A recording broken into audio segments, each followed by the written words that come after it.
بسم اللہ الرحمن الرحیم عن ابی بکر رضی اللہ عنہ قال قال رسول اللہ صلی اللہ علیہ وسلم من قبل منی الکلمہ التي عرضت على عمی فردها علی فہی له نجاہ۔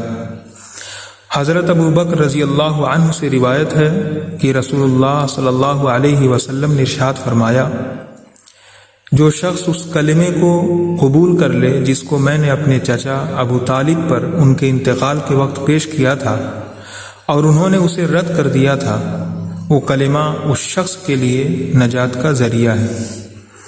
معزز سامعین، ابھی آپ نے ایک حدیث مبارکہ اور اس کا ترجمہ سنا۔ اب آپ کی خدمت میں اس کا مختصر پس منظر اور اس سے حاصل ہونے والے چند اہم اسباب پیش کیے جا رہے ہیں، توجہ کے ساتھ سماعت فرمائیں۔ حدیث کا پس منظر: نبی کریم صلی اللہ علیہ وسلم کے چچا ابو طالب نے پوری زندگی آپ صلی اللہ علیہ وسلم کی حفاظت کی، ہر مشکل وقت میں آپ کا ساتھ دیا، لیکن جب ان کی وفات کا وقت آیا تو رسول اللہ صلی اللہ علیہ وسلم نے فرمایا، اے چچا، صرف ایک مرتبہ لا الہ الا اللہ کہہ دیجئے، میں قیامت کے دن آپ کے حق میں گواہی دوں گا۔ لیکن افسوس کہ وہ قریش کے دباؤ میں آ کر یہ کلمہ نہ پڑھ سکے اور ایمان لائے بغیر اس دنیا سے رخصت ہو گئے۔ اس واقعے کے بعد رسول اللہ صلی اللہ علیہ وسلم نے امت کو یہ عظیم سبق دیا کہ جو شخص موت سے پہلے اخلاص کے ساتھ لا الہ الا اللہ قبول کر لے، اس کے لیے یہی کلمہ نجات کا ذریعہ ہے۔ اس حدیث سے ہونے والے چند اہم اسباق ہیں، حاصل ہو رہے ہیں۔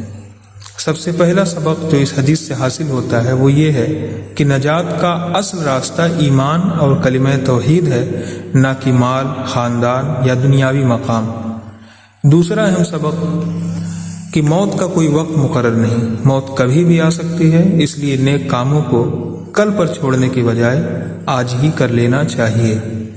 تیسرا سبق یہ ملتا ہے اس حدیث سے کہ موت سب کی آئے گی، وہ ظالم ہو، عادل ہو، اچھا ہو، برا ہو، امیر ہو، غریب ہو، کوئی بھی ہو، کوئی بچ نہیں سکتا ہے موت سے، سب کی موت آئے گی، اس لیے نیک کاموں پر دھیان دینے کی ضرورت ہے۔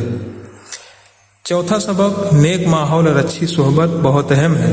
بعض اوقات غلط ساتھی انسان کو حق قبول کرنے سے روک دیتے ہیں، جیسا کہ ابو طالب کے ساتھ ہوا، اور آج اپنے معاشرے میں دیکھ لیں کہ کس طرح سے برائیاں ہیں، اور ہم لوگ اس وجہ سے نہیں اپنی برائیوں کو چھوڑ پا رہے ہیں کیونکہ معاشرہ برائیوں میں ڈوبا ہوا ہے۔ ہم حق کو سمجھتے بھی ہیں، حق کو جانتے بھی ہیں، لیکن اس کے باوجود ہم حق پر آ نہیں پاتے، باطل کو، غلط چیزوں کو چھوڑ نہیں پاتے۔ وجہ کیا ہے؟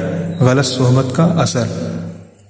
اور پانچواں جو اہم سبق اس سے ملتا ہے وہ یہ ہے کہ کلمہ صرف زبان سے پڑھنے کا نام نہیں ہے، بلکہ اس کے تقاضوں پر عمل کرنا بھی ضروری ہے، کیونکہ اگر صرف زبان سے پڑھنے کا نام کلمہ یہ ہوتا تو پھر یہ تو آسان کام تھا، ابو جہل بھی یہ کلمہ پڑھ لیتا، اور ابو جہل جیسے کتنے لوگ پڑھ لیتے، لیکن کیوں نہیں بہت سارے لوگوں نے کلمے کو پڑھا؟ کیوں؟